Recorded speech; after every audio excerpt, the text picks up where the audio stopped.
Labs is the home of the brave. If you are like me, just one average player, you will not survive here if you have to fight the labs professionals. Against raiders, yeah, you may survive and you may get out with some goodies, but not against the chads. In this small footage, I want to show you the importance of the helmet. I survived 2 consecutive headshots. It may be true that the raider had bad ammo, but nevertheless, without the helmet, I would have definitely died. Enemy.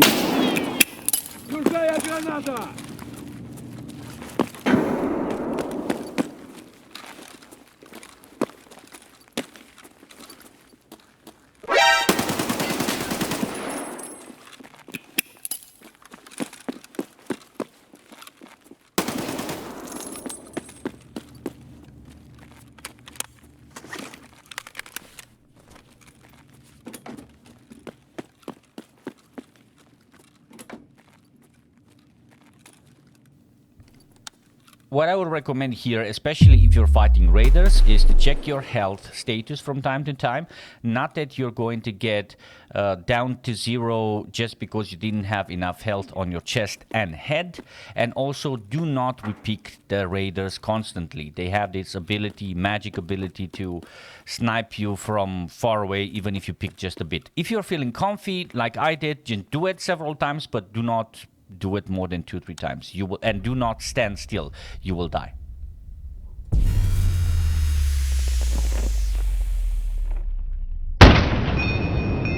Блять, в укрытие!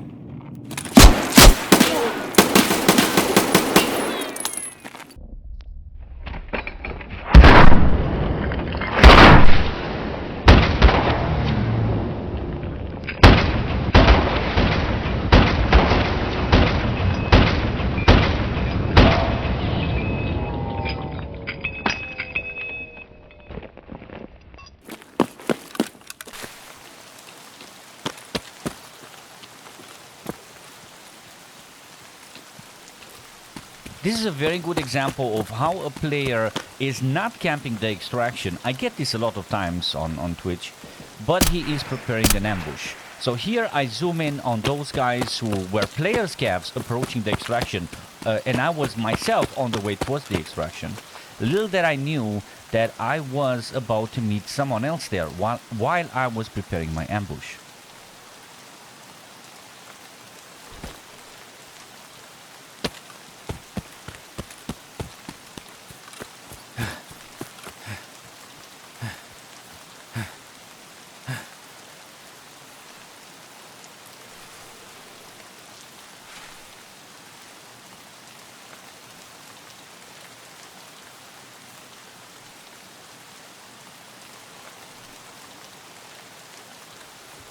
Here the problem that I was facing was time. I had 30-something seconds for the end of the raid.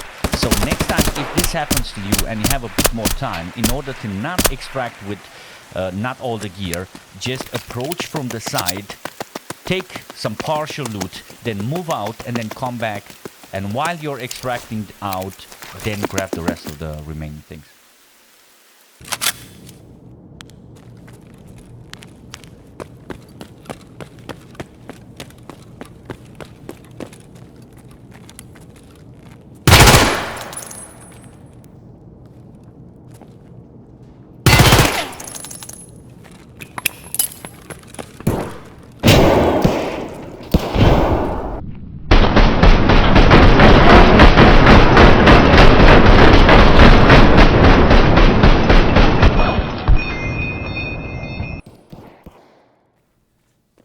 This small tribute for all those beautiful SMGs, which are not very reliable because the game has focused on to this level 5, level 6 meta.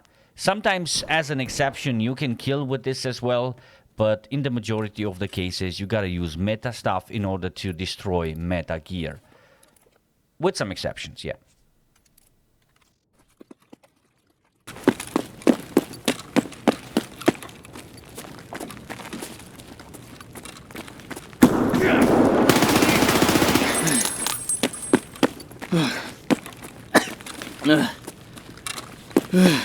Always double check and triple check for one more player, because in Tarkov there's always one more. And if there is no one more from the same squad, then you have done a lot of noise. The enemy as well. Be careful, the vultures will come.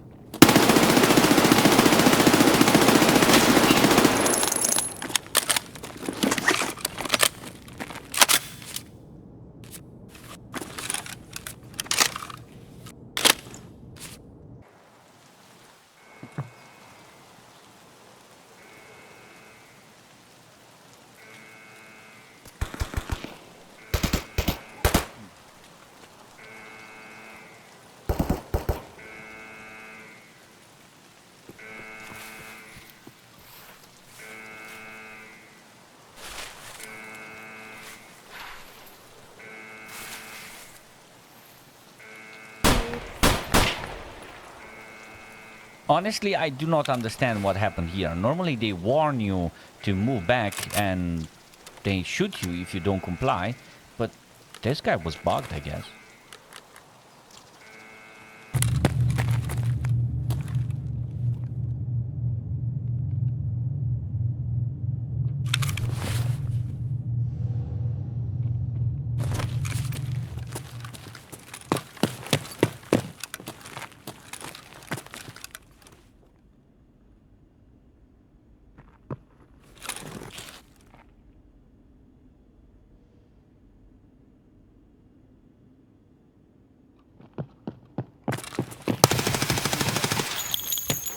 Okay, I will admit that if you know what you're doing and if you have very good ammo, then you can do a hell of a job with 9mm SMGs or SMGs generally.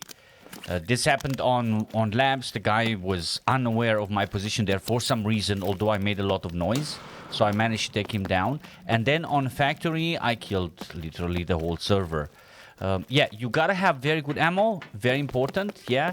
And you have to kind of aim for the upper part of the body, which means face. Or if you have flesh damage rounds, then you gotta go for the leg meta, which doesn't exist, by the way. Also, don't forget to double check and triple check. Yeah, there's always one more guy in this game from Tarkov, so before you start looting, double check.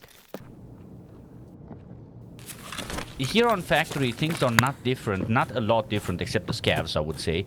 And also except the fact that the labs chats do not come that often to factory. The sound, the vertical sound, especially in Escape from Tarkov, has some serious issues. And here on this match, I know that the guys are somewhere around me, somewhere above me, but I do not know where exactly they are going to approach from. I also know there's multiple. The determinant factor is the moment when he jumps and lands on metal. Those are the stairs coming down towards middle silos, and then he's coming towards white kim.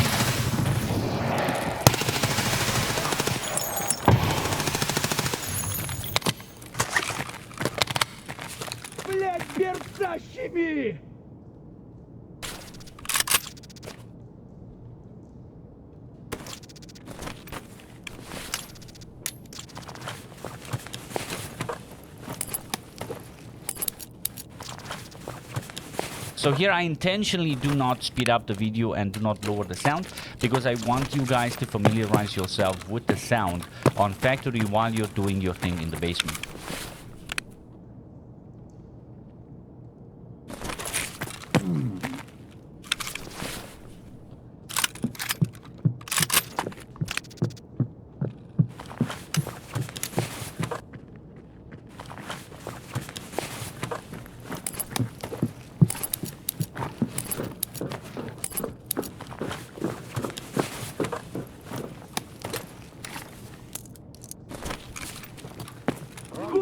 медведя!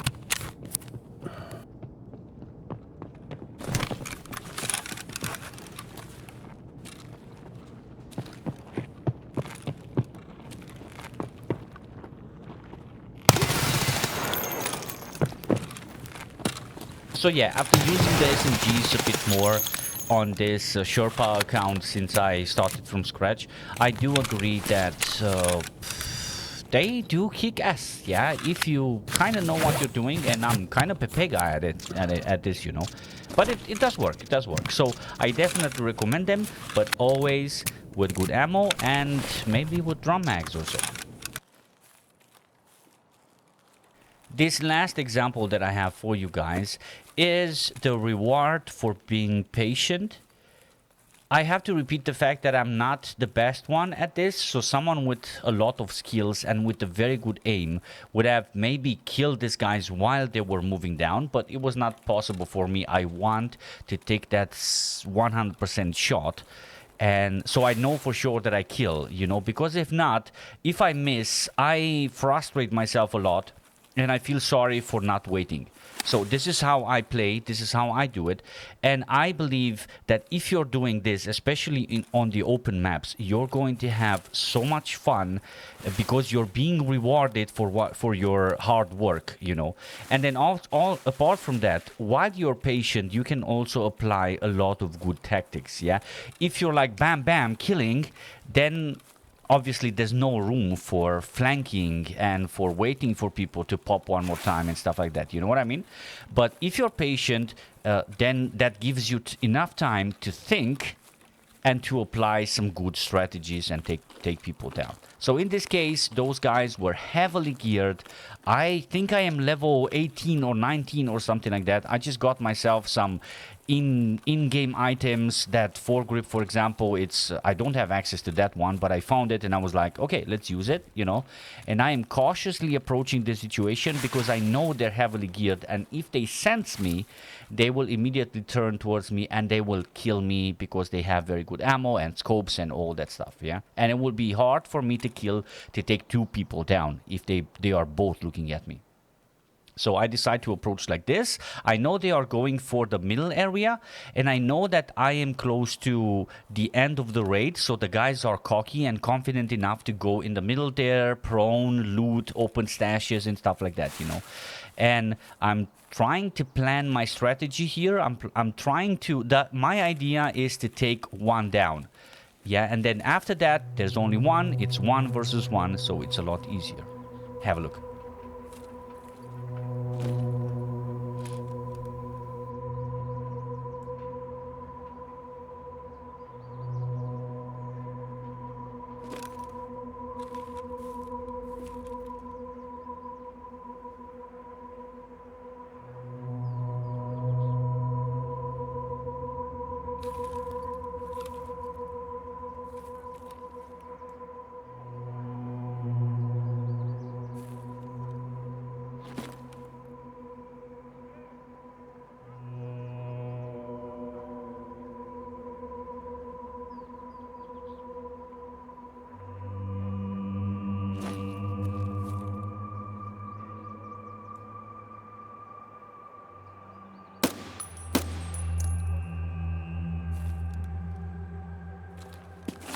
At this point, I realized that this is my moment. The guy went prone.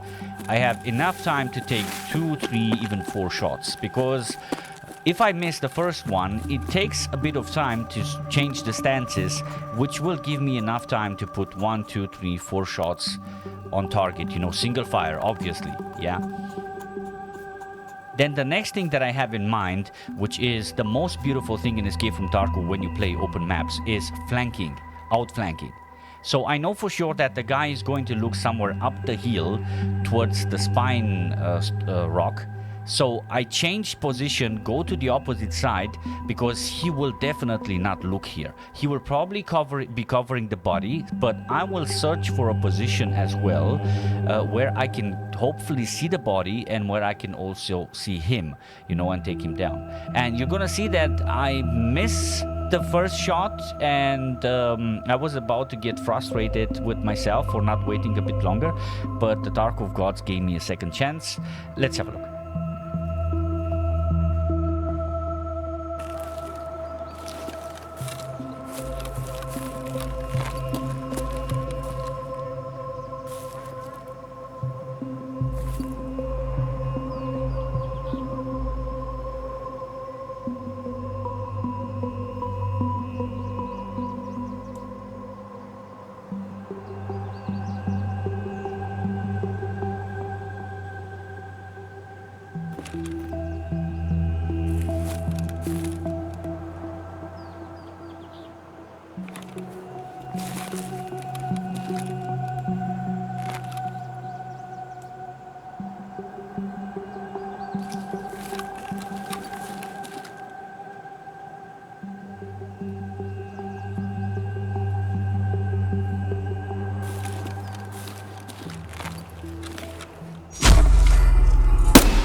Well, that was easy, right? Well, definitely not, especially when you're under pressure. It worked. The only thing that was remaining was to loot the dead bodies, and you gotta be careful here with player scavs and some remaining players. Remember the rule, there's always one more. But in this case, I was pretty sure that there were only 2 guys, and it was very late in the raid, so the possibility of finding player scavs also was very remote.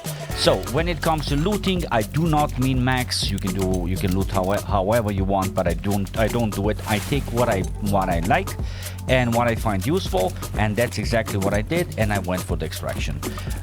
If you enjoyed this type of tips, this type of videos, please leave a like and subscribes on YouTube all for free, and also leave a comment with some suggestions if you want to. If you want to see more, then come visit me on Twitch, twitch.tv/iRed7. I stream daily there, except Saturdays, starting at 2 p.m. CET, which is 8 a.m. East. Talk to you guys in the next one. Bye bye.